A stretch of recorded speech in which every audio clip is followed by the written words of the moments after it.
So a 5-point gain into today's session. What do you make of market performance? Thank you. I think the market performance was mixed, whereas the blue chips, which are represented by the NSE 20 index, went up marginally. The overall market represented by the NASI actually did go down.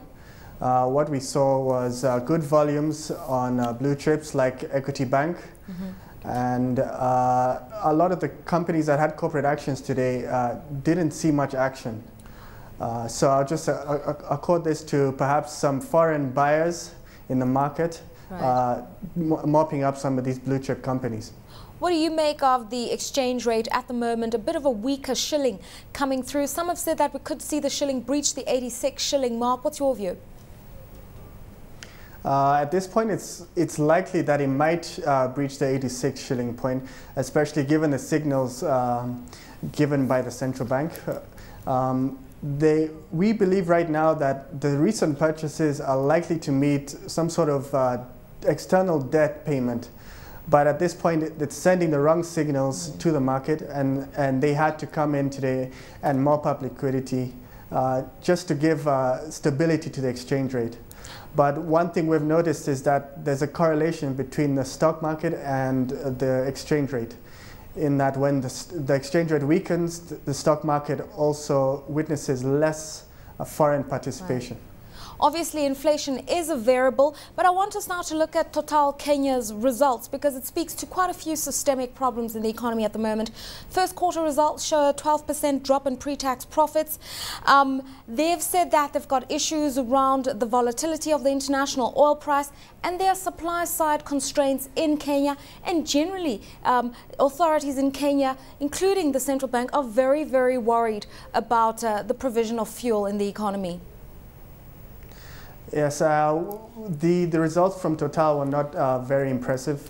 Across the board, all profit margins were not good. And at this point, with price controls, there's no way of knowing exactly how the sector is being affected. In this case, there seems to be shortages that are creating problems. And the port and the refinery are accused of being inefficient. As you've said, international oil prices have been volatile, and so has the exchange rate. I think this has played a really big part in Total's results. And going to quarter two, I think you'll see a similar kind of uncertainty and lower profit margins. I mean, going forward, what do the Total's results tell you about the general state of the economy? Because if you've got some supply constraints on the fuel side, it's definitely going to feed into other sectors, and it's definitely going to raise inflation even further. Yes, I agree with you that is a concern, especially in our market where inflation is equated to food and energy. So any disruption in both those supply chains would result in higher inflation. I suppose the government, or the central bank that is, thought that price controls would subdue this.